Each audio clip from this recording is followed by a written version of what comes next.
Alors, est-ce qu'on peut revenir sur les circonstances? Parce que jusque-là, beaucoup se posent tout de même la question de savoir comment en sont-ils arrivés à ce niveau. Ces deux frères, plus que des frères, je rappelle ici que Joe Maifai a un enfant, un fils qui porte le prénom d'Ousmane Sonko et une fille qui porte le nom de la maman de Sonko. Donc, c'est plus que des frères. Comment sont-ils arrivés à ce niveau? Je répondrai d'une formule. Je vous ai parlé de la formule Diomaye Moïse Sonko. Donc Diomaye, c'est Sonko qui a été utilisé pour faire élire Diomaye Faye. Mais ici, la deuxième formule serait éventuellement Diomaye n'est pas Medvedev. Parce que ce qui s'est passé en réalité entre les deux hommes, c'est Poutine qui fait élire Medvedev président de la République et Medvedev, conscient à la fois de la situation politique et de l'esprit des institutions qui doit nécessairement tenir compte de la réalité politique, n'exercera pas réellement les pouvoirs de président de la République parce qu'il savait qu'il était redevable à la majorité politique à laquelle il appartenait. Cette majorité avait un programme politique, il fallait la respecter et cette majorité avait un chef qui n'était pas le président de la République, mais Vladimir Poutine devenu Premier ministre. Donc, ce qui se passe dans le cas du Sénégal, c'est M. Diomaye Faye qui nous dit M. Diomaye Faye n'est pas Medvedev. Est-ce qu'il a tort d'avoir fait cette lecture de la Constitution et des institutions? Ce serait un jugement de valeur dans lequel je ne voudrais pas me jeter, parce que de la même façon, l'on posera la question de savoir est-ce que M. Ousmane Sonko n'aurait pas exagéré dans ses fonctions de Premier ministre en essayant d'en imposer au président de la République parce qu'il savait qu'il était majoritaire à l'Assemblée, qu'il était majoritaire dans le pays et que la conscience du poids politique qu'il représentait venait renforcer les pouvoirs du Premier ministre parce qu'il faudrait reconnaître que M. Ousmane Sonko a été le Premier ministre le plus puissant du Sénégal. Donc, non pas seulement qu'il avait les pouvoirs que lui confère la Constitution et qu'il pouvait compter sur la majorité à l'Assemblée nationale, mais il y avait aussi l'aura personnelle de l'individu qui fait que presque tout le monde s'écrase devant lui, que ce soit dans l'exécutif ou au niveau de l'Assemblée. Il a une aura qui transcende la lettre et l'esprit des institutions. C'est un peu comme De Gaulle en France, après l'adoption de la Constitution de la Ve République, le personnage de Gaulle donnait un autre vernis à la Constitution, augmentait la puissance de la Constitution et de la fonction. Ça a été le cas pour M. Ousmane Sonko. Alors, est-ce que Diomaye Faye pouvait s'accommoder de cette situation? C'était vraiment à son choix, mais toujours est-il qu'il y avait ce déséquilibre des pouvoirs.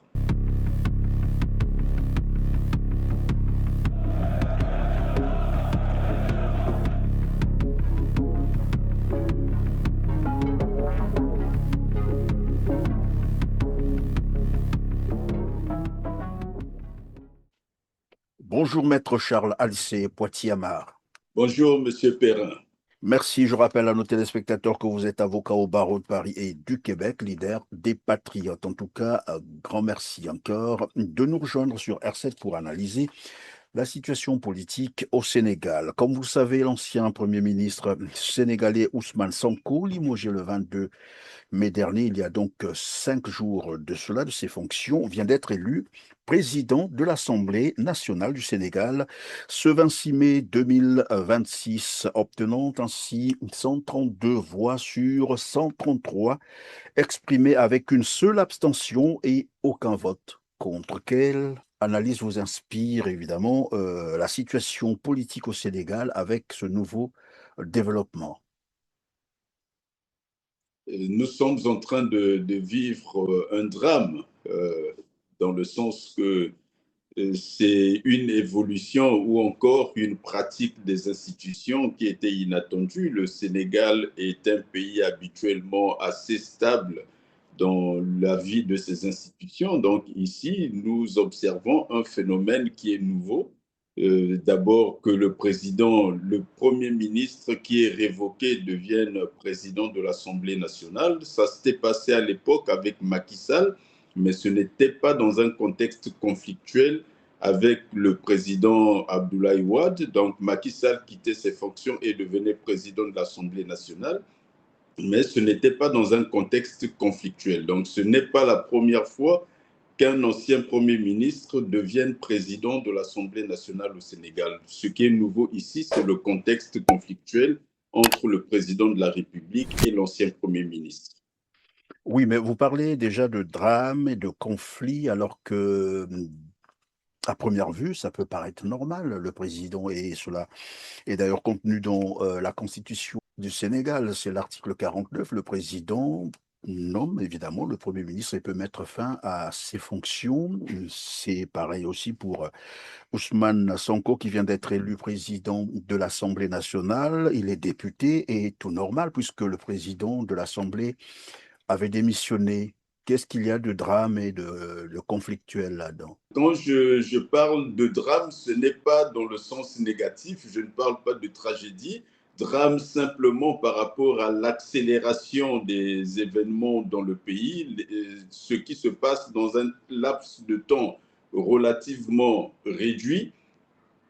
Le président de la République, vous le rappelez, a le droit, selon la Constitution sénégalaise, de nommer et de révoquer le Premier ministre. Et il n'a pas besoin de consulter qui que ce soit pour cela. Et ça, c'est la lettre de la Constitution. Le nouveau président de l'Assemblée nationale nous rappelle qu'il y a une distance entre la lettre et l'esprit de la Constitution dans la manœuvre, la dernière manœuvre du président de la République. Il devrait y avoir une coïncidence entre la lettre et l'esprit. C'est en cela que le nouveau président de l'Assemblée nationale, M. Ousmane Sonko, dans sa déclaration après son investiture en tant que président, dit que le président de la République est en train de faire un forcing parce qu'il ne pouvait pas nommer le Premier ministre sans consulter la majorité à l'Assemblée. Et ici, ce que dit le Premier ministre Sonko n'est écrit nulle part, mais c'est l'esprit des institutions et c'est la tradition au Sénégal. Alors, ici, je dirais que le verre est dans le fruit. Le verre est dans le fruit parce que la précision de la lettre de la Constitution prend une distance avec sa source d'inspiration qui est la Constitution française. Parce que c'est dans la Constitution française, dans la Constitution française qu'on trouve la plupart des caractéristiques des constitutions des anciennes colonies de la France. Or, ici, le problème est que la constitution de la France elle-même est une mauvaise constitution. Et vous vous inspirez d'un mauvais exemple. Et quand je dis une mauvaise constitution, je ne suis pas seul à le dire, je suis confirmé en cela par tous les anciens présidents de la République de la France qui, de Gaulle à Macron, ont tous estimé que la constitution n'était pas bonne puisqu'ils l'ont tous modifiée. Et quand vous regardez la longévité de cette constitution, elle a à peine une soixantaine d'années et pourtant, en une soixantaine d'années, la constitution française a été réformée 24 fois et par tous les présidents. Tandis que la constitution américaine, qui est vieille de 2 siècles aujourd'hui, n'a été amendée que 27 fois. Et il ne s'agit pas de la modification de la Constitution, mais des amendements qui sont donc des ajouts, des précisions qui sont apportées. Ça vous montre la différence entre les deux systèmes. Et si on compare avec la Constitution britannique, qui, elle, est coutumière, vous releverez une plus grande constance dans la Constitution britannique comparée à la Constitution française. Alors, lorsque les anciens colonisés de la France s'inspirent d'une constitution qui elle-même est problématique et instable, ils importent chez eux les risques d'instabilité constitutionnelle et institutionnelle que cela contient. D'autant plus que, en important ces mécanismes constitutionnels, nous n'importons pas nécessairement la culture constitutionnelle qui va avec. Nous importons généralement la lettre de la Constitution, mais on n'importe pas avec cette lettre la culture politique qui devrait aller avec. Et donc, le cas du Sénégal n'est pas le premier du genre, mais c'est un cas qui nous montre qu'il y a un écart entre la lettre de la Constitution et l'esprit de la Constitution tel que le conçoit M. Ousmane Sonko. Et vous vous souvenez que le Congo a connu une crise pareille en 1992, lorsque le Premier ministre est nommé qu'il n'est pas issu de la majorité à l'Assemblée, alors que la Constitution de 92, donc en son article 75, avait ajouté quelque chose qui n'existe pas dans la Constitution française. Et elle précisait, cette Constitution, que le président de la République nommait le Premier ministre issu de la majorité à l'Assemblée nationale. Ce qui fera que le changement de majorité à l'Assemblée nationale en 93 va mettre l'UPADES à l'époque en minorité, et la nouvelle majorité exigera que le Premier ministre vienne d'elle. Et le président de la République, ne donnant pas satisfaction à cela, a préféré dissoudre l'Assemblée nationale plutôt qu'au faire droit, ce que d'ailleurs De Gaulle avait fait en 1962. Mais vous comprenez que ces constitutions importées de la France, lorsque vous modifiez la lettre telle que les Congolais l'avaient fait en 92, ils ont modifié la lettre de l'article 75, et les Sénégalais de leur côté ont modifié la lettre aussi à l'article 49, où ils ont ajouté qu'il met fin à ses fonctions. Tandis que dans la Constitution française, c'est le président de la République nomme le Premier ministre et met fin à ses fonctions sur la présentation de la démission de ce dernier. Donc, on précise chez les Français que c'est le Premier ministre qui démissionne. Ici, ce n'est pas le cas. Et donc, dans la Constitution même, on a les germes du problème. Tout à l'heure, vous parliez de la complexité sur l'interprétation de certains articles de la Constitution, des constitutions des pays des anciennes colonies françaises. Mais je reviens un peu sur ce que vous qualifiez tout à l'heure de conflictuel et de dramatique. Bon, après, vous avez tempéré. Mais est-ce qu'on peut considérer la déclaration, la toute première, bien sûr, hein, déclaration d'Ousmane Sonko en tant que président de l'Assemblée nationale comme une réponse donnée à la tentative du président sénégalais Diomaye Faye, qui a consulté, selon certains médias bien entendu, qui a consulté le Conseil constitutionnel sur la légalité de la réintégration d'Ousmane Sonko à l'Assemblée nationale, qui pouvait être interprétée comme une manière de vouloir l'empêcher ou de le bloquer de repartir à l'Assemblée nationale. J'ai entendu ma consoeur, l'ancienne ministre des Affaires étrangères, Aïssata Sall, qui s'est exprimée sur cette question, qui prenait position en disant qu'il n'était pas possible qu'Ousmane Sonko revienne à l'Assemblée nationale parce qu'il aurait été Premier ministre dans les circonstances qu'elle a décrites, faisant une différence entre le Premier ministre qui est élu député alors qu'il est Premier ministre déjà, et le député qui, lui, accède au gouvernement après avoir été investi à l'Assemblée nationale. Donc, elle opérait à ce moment une différence de régime entre les deux qui ne me semble pas conforme à l'esprit des institutions, et surtout que cela fait une différence ou une inégalité de droit entre les députés. Donc, celui qui serait Premier ministre et député aurait moins de droits que celui qui serait député et serait nommé Premier ministre. Ça ne me semble pas conforme au droit. Est-ce que M. Sonko répond à au président de la République en se faisant élire au perchoir. Politiquement, oui, qu'il répond. Après, est-ce qu'il est vrai que le président a saisi le Conseil constitutionnel tel que le disent certains médias, parce qu'on n'en a pas encore la confirmation formelle? Est-ce qu'il est vrai qu'il l'a fait? Je n'en sais pas trop. Quelle sera l'issue de cela?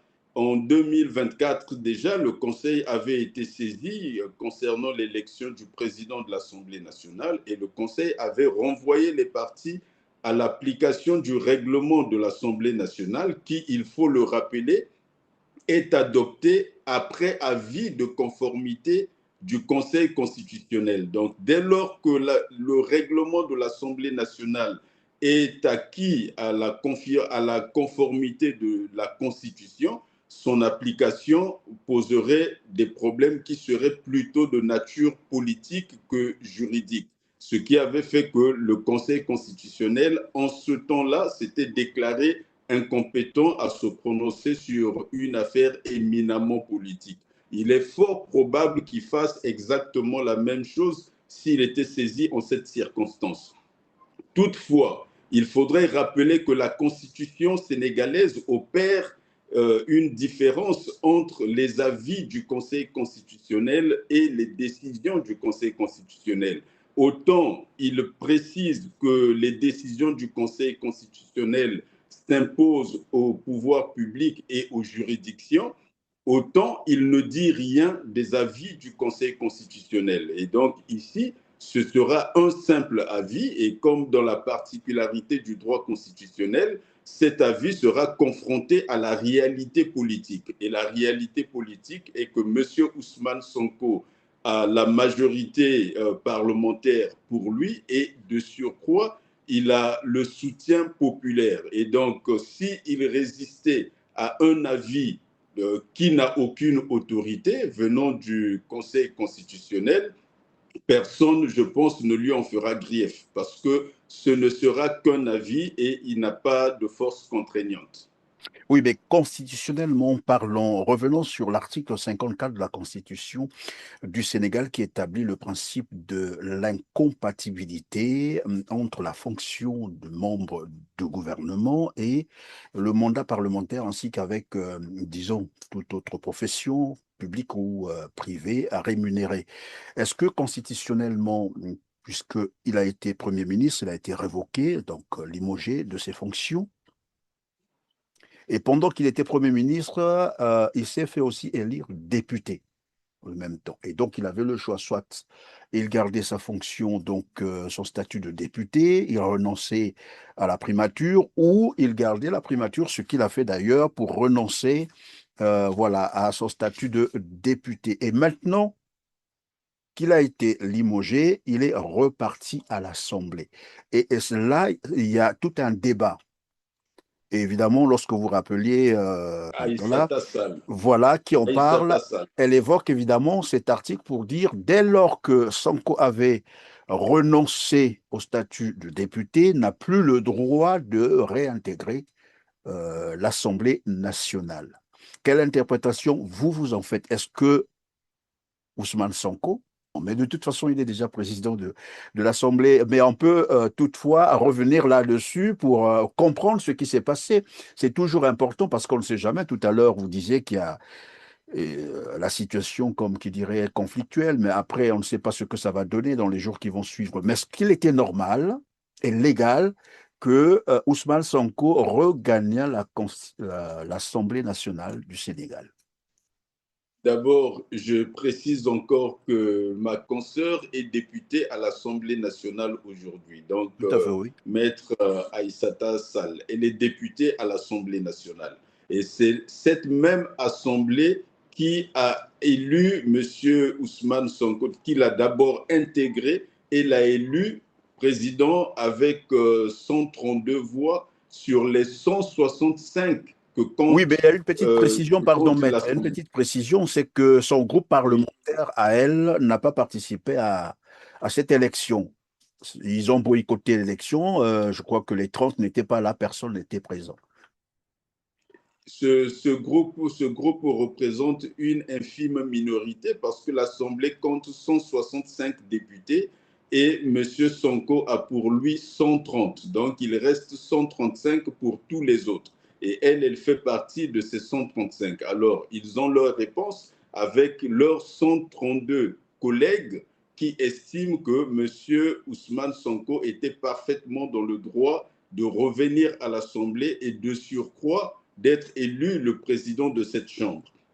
J'ai mentionné le fait que l'ancien Premier ministre Macky Sall, lorsqu'il avait quitté ses fonctions de Premier ministre, était devenu président de l'Assemblée nationale. Et ce problème n'avait pas été posé. Si on parle des textes en eux-mêmes, je vous disais que la même constitution ne peut pas établir deux types de députés. Le député qui aurait, qu'il y ait certains députés qui aient plus de droits que d'autres. Donc, selon les explications qu'elle avait données, que lorsqu'on est Premier ministre et qu'on devient député, on a, selon la loi organique, 8 jours pour faire le choix entre l'une de ces deux fonctions gouvernementales et parlementaires. Si au bout de 8 jours, on ne fait pas ce choix, on est considéré comme démissionnaire. Oui. Or, M. Sonko n'avait pas démissionné, il avait fait le choix de rester au gouvernement. Et dans la tradition sénégalaise, on voit que les ministres, les ministres anciens députés, ou qui avaient fait le choix d'être au gouvernement plutôt qu'à l'Assemblée, reviennent à l'Assemblée sans aucun problème, ce qui a été son cas à elle aussi. Et donc, dans ce cas-là, dire que M. Sonko n'avait pas le droit de revenir, je vous renverrai encore à la différence entre la lettre des textes et l'esprit des textes. Dans les esprits, il n'y a absolument aucun problème. Et parlons encore une fois de la culture française. Je disais que nous avons importé le mécanisme constitutionnel français, mais sans nécessairement en importer la culture. En France, qu'est-ce qui se passe? Le Premier ministre, quand il est député, c'était le cas notamment de Gabriel Attal, lorsqu'il quitte la fonction gouvernementale, peut revenir à l'Assemblée. Ça s'est passé plusieurs fois pour des anciens premiers ministres. Donc, il n'y a rien d'anormal concernant M. Sonko dans l'esprit des institutions. Alors, revenons donc cette fois-ci sur la séquence, c'est-à-dire le 22 mai, où tout a basculé, le limogeage d'Ousmane Sonko survenu donc le 22 mai dernier de manière inattendue, c'est ce qu'il faut peut-être retenir, et sans préavis. Beaucoup estiment que cette décision brutale a manqué de discernement et qu'elle révèle finalement une crise beaucoup plus profonde qu'on ne le croyait. Vous êtes d'avis? Je suis d'avis qu'il y avait une crise latente dans la mesure où le président de la République était le produit du Premier ministre, quand bien même dans la pratique, c'est le président qui a nommé le Premier ministre, mais c'est le Premier ministre citoyen ordinaire en son temps qui avait fait élire le président de la République. Donc à partir du moment Oui, mais pardon, pendant que où vous allez avancer, excusez-moi, dans le même, oui, évidemment, dans le même cas, le président Diomaye Faye il a déclaré pour dire qu'il n'avait pas été élu par Ousmane Sonko, mais c'est le peuple sénégalais qui l'avait élu.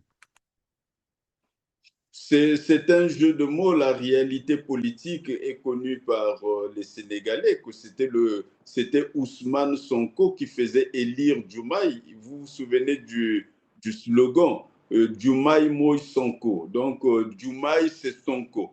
En fait, on disait aux Sénégalais, vous vouliez Sonko, prenez Diomaye parce que c'est la même chose. Et il a fallu pour cette élection que Ousmane Sonko soit présent dans tous les meetings de Diomaye Faye. Et dernièrement, il y a eu deux meetings successifs au Sénégal. D'abord celui d'Ousmane Sonko, où on a vu qu'il y avait une foule immense et ça a posé de sérieux problèmes d'organisation à telle enseigne que le meeting a commencé très tard parce qu'il y avait un afflux difficile à contenir. Par la suite, il y aura le meeting du président Diomaye Faye. Et dans ce meeting du président Diomaye Faye, on constatera le faible afflux des participants et pour ne pas boire ne pas boire le calice jusqu'à la lie, le président a préféré ne pas se présenter et s'est exprimé par écran interposé. Et donc là, on voit la réelle différence de poids politique entre l'un et l'autre dans le pays. Cependant, dans les institutions, l'esprit des institutions, il est question que le président de la République puisse avoir une prépondérance sur les institutions.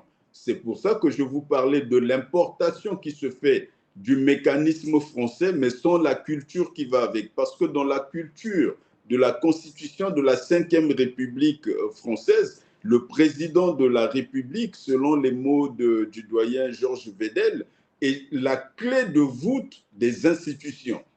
Et vous retrouvez la lettre de la Constitution française reprise parfois intégralement dans la Constitution sénégalaise, où on vous dit le président de la République est le garant de la Constitution et des institutions. Ça, c'est écrit dans la Constitution sénégalaise.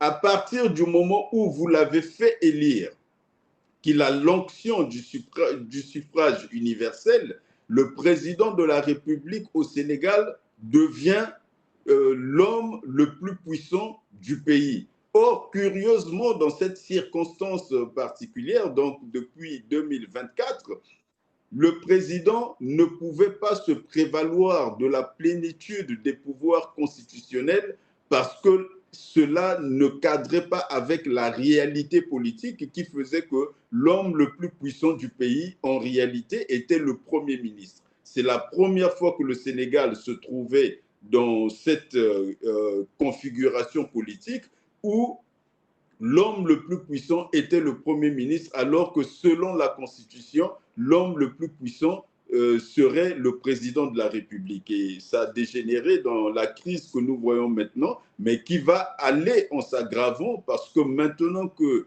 M. Ousmane Sonko est devenu président de l'Assemblée nationale et qu'il dispose de la majorité de 130 voix sur 165, il va utiliser les moyens dont il dispose pour gouverner à partir de l'Assemblée nationale. Parce que n'oubliez pas que les principaux instruments de gouvernement dans cette constitution, comme dans la constitution française, c'est la loi et le règlement. Mais il y a des affaires qui sont du domaine exclusif de la loi. Parmi ces affaires, c'est par exemple l'adoption du budget.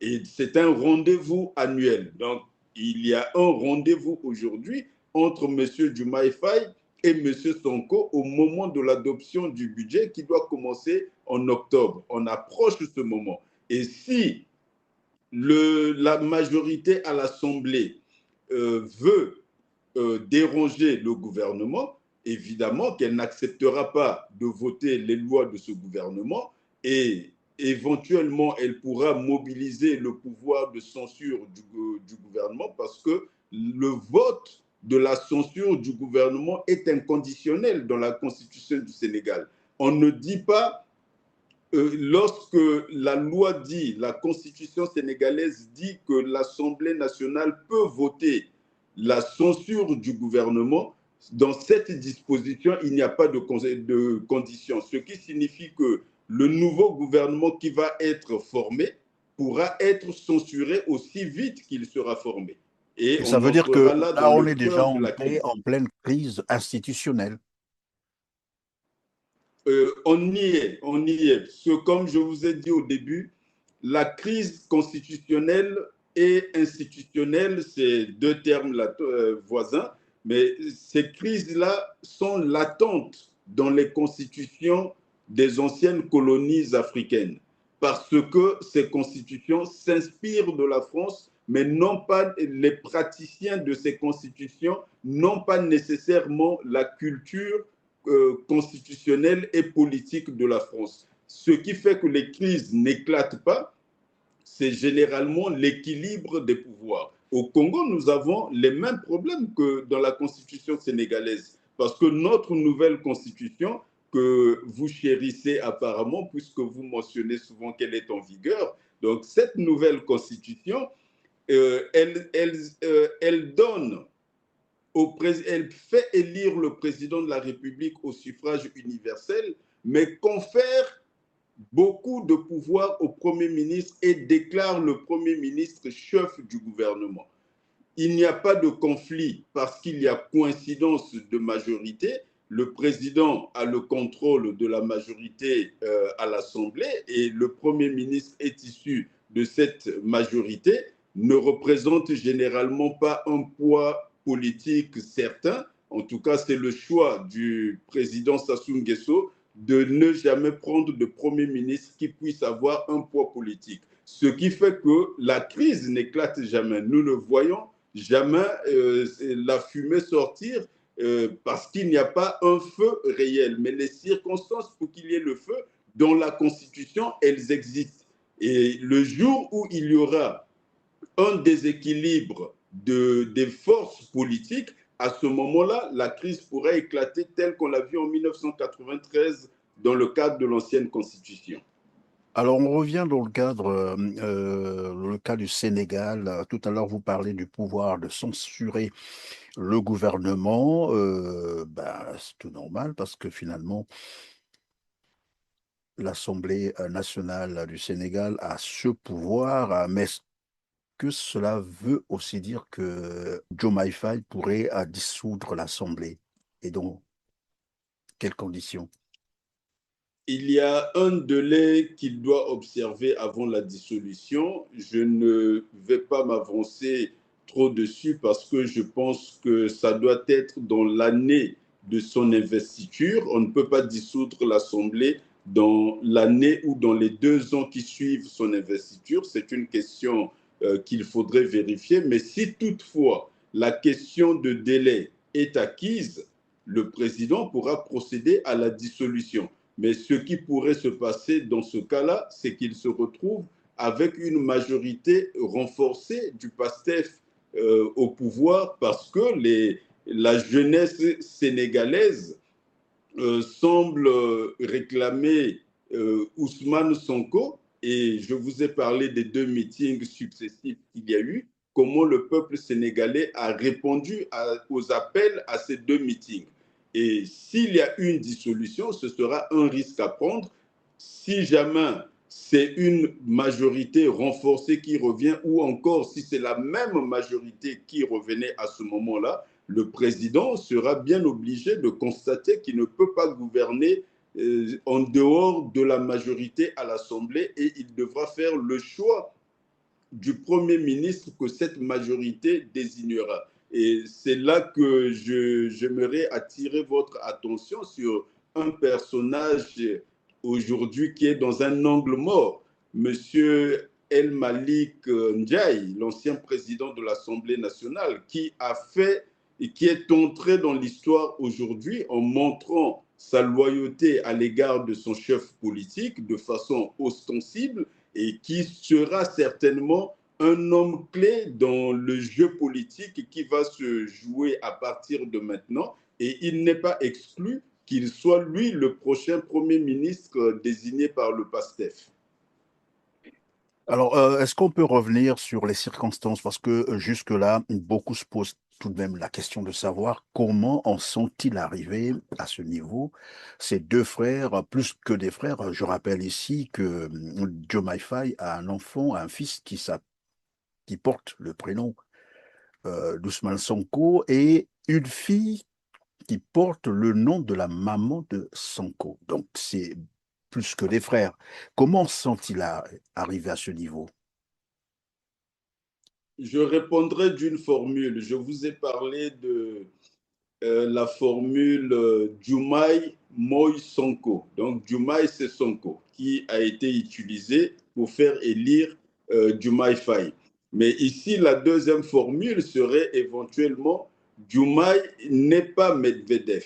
Parce que ce qui s'est passé en réalité entre les deux hommes, c'est Poutine qui fait élire Medvedev président de la République, et Medvedev, conscient à la fois de la situation politique et de l'esprit des institutions qui doit nécessairement tenir compte de la réalité politique, n'exercera pas réellement les pouvoirs de président de la République parce qu'il savait qu'il était redevable à la majorité politique à laquelle il appartenait. Cette majorité avait un programme politique, il fallait la respecter.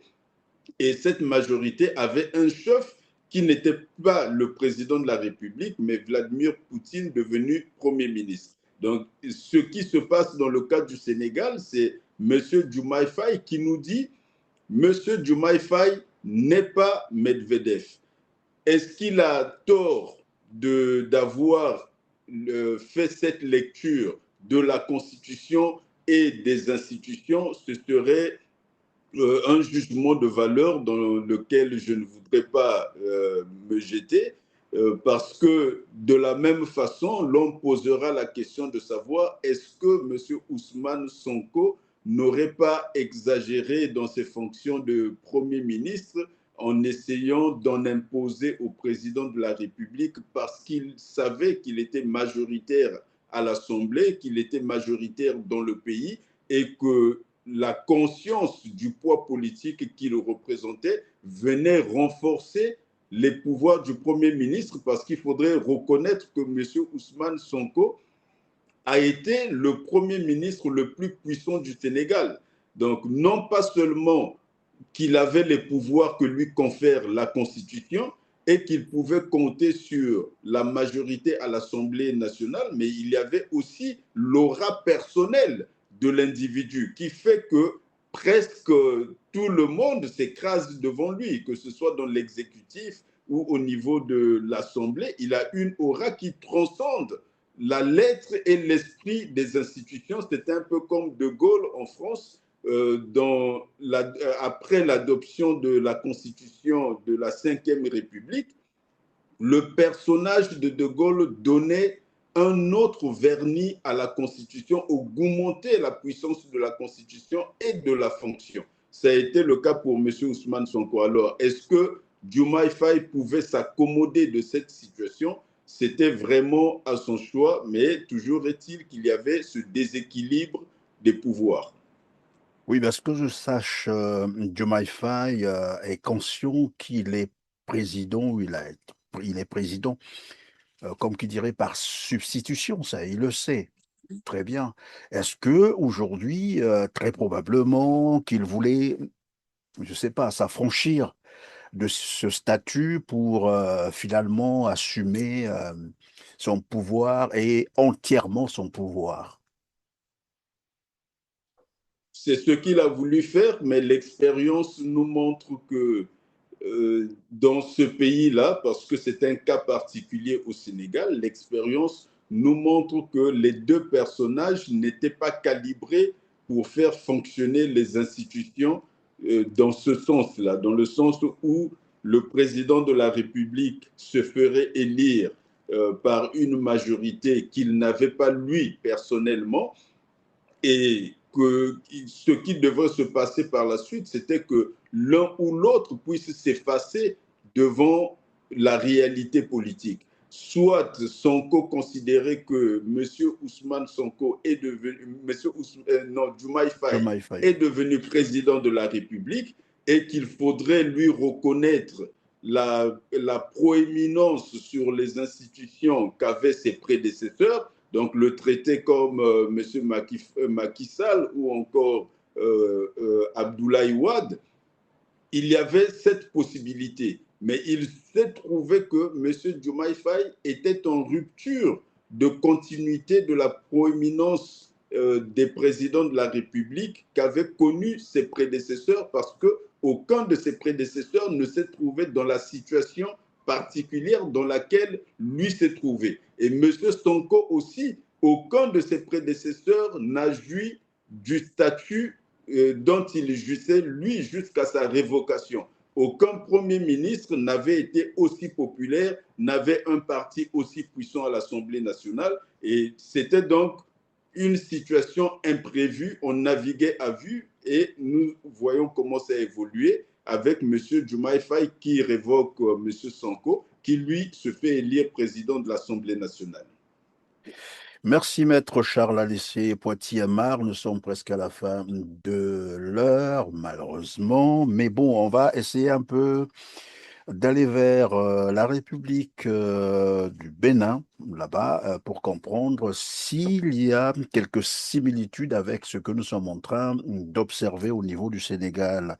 J'en parle simplement parce que le nouveau président, bien sûr, hein, qui venait d'être d'ailleurs investi, Romuald Wadani, lui également, après je peux me tromper, hein, doit très probablement son pouvoir à l'ancien président Patrice Talon. Est-ce que il y aurait quelques similitudes, évidemment, et qu'on pourrait, pourquoi pas, s'attendre un jour à l'autre, à une crise politique qui pouvait dégénérer, telle qu'on est en train de l'assister au Sénégal. Je le dis simplement, on a bien l'impression que dans les anciennes colonies de la France, ceux qui étaient des amis proches, des amis de lutte, comme qui dirait, lutte politique, une fois arrivés au pouvoir, généralement ne s'accordent plus. On peut prendre des exemples comme ça, il y en a plein, il y en a beaucoup. On a vécu ça aussi, je crois, au Burkina, avec Blaise Compaoré et Thomas Sankara. Est-ce qu'au Bénin, on peut s'attendre également à une telle crise entre Patrice Talon et Romuald Wadani? C'est une bonne question dans les circonstances que vous mentionnez, mais d'abord, il faudrait féliciter le peuple béninois qui vient de faire élire son cinquième président de qui vient d'élire son cinquième président de la République depuis la tenue de la conférence nationale, et ils sont donc restés dans l'esprit qu'avait tracé leurs ancêtres à la conférence nationale. Les anciens qui ont participé à la conférence nationale, nous en parlons souvent avec vous, avaient considéré que le pays connaissait un dévoiement et qu'il fallait refondre les institutions et tracer un nouvel avenir. Et à ce moment, ils ont fondé la République du Bénin. D'ailleurs, c'est aussi la discussion qu'on a eue avec vous. Vous ne m'avez toujours pas trouvé un expert pour me porter la contradiction sur le fait que la République fondée par les Congolais, c'est celle de 1992. Les Béninois considèrent que la leur, c'est celle de 1990. Et cette République se porte bien parce que depuis lors, le pouvoir n'est pris que par les urnes et les institutions fonctionnent régulièrement. Donc, il faudrait saluer ce fait-là. Et à côté de ça, pour répondre précisément à votre question, est-ce qu'une crise est possible? Elle est fort probable, mais cela dépendra parce que les crises dépendent énormément des personnes et de leur personnalité. Ici, nous avons un ancien ministre des Finances qui a joui de la confiance de l'ancien président de la République pendant 5 ans au moins. Ce monsieur est celui qui a organisé le développement du Bénin que nous avons vu ces dernières années, une restructuration, une urbanisation et un équipement en infrastructure qui a été fulgurant pendant ces dernières années parce que c'est un financier, c'est lui qui a organisé cela, les mécanismes de financement en particulier, il savait où trouver l'argent et gérer cet argent avec une rigueur conforme à l'orthodoxie de la gestion des finances publiques. Le président de la République a estimé qu'en tant qu'architecte des dernières transformations, c'était la personne qui devait conduire la suite du Bénin. Il a donc été élu, mais il n'est pas devenu le chef du parti du président de la République. Ce qui fait qu'il arrive à la magistrature suprême parce qu'il a été choisi par le président, l'ancien président de la République, mais l'ancien président de la République garde les cartes politiques dans ses mains. Alors, est-ce qu'il y aura des divergences entre eux? Dans ce cas-ci, on est un peu plus proche de la logique de Poutine et Medvedev, quand bien même l'ancien président n'a pas de fonction officielle, mais il pourrait bien aller à l'Assemblée, au Sénat plutôt, puisqu'il est sénateur de droit. Et s'il allait au Sénat, il pourra se faire élire président du Sénat. Et la suite des événements, on ne sait pas ce que ça pourra donner. Mais la crise n'est pas exclue. Souvenez-vous qu'en RDC, l'ancien président Kabila, lui aussi, pour ajouter aux exemples que vous avez cités, qui sont conformes à cette situation, en RDC, c'est sur la base d'une alliance que le président Tshisekedi est arrivé. Souvenez-vous qu'ils avaient, pendant la présidence, le premier mandat, le président Tshisekedi avait mis près de 3 mois pour former le gouvernement parce qu'il n'arrivait pas à s'entendre avec son partenaire. Et cette alliance a fini par éclater. Et donc, le cas du Bénin, qui est un bel exemple de démocratie, n'est pas à l'abri de soubresauts si les personnalités ne contrôlaient pas leurs égos. Merci, Maître Charles-Anissé à Poitiers-Amar. C'est la fin de cette émission. Grand merci d'avoir consacré tout ce temps, hein. Pour nos téléspectateurs, mesdames, messieurs, vous avez compris que nous C'est sommes arrivés à toujours la un fin de cette plaisir. émission. Je vais vous laisser quelques 2 secondes, hein, s'il faut le dire comme ça, pour conclure. Certainement que vous avez une préoccupation. Donc, je ne vous ai pas posé la question.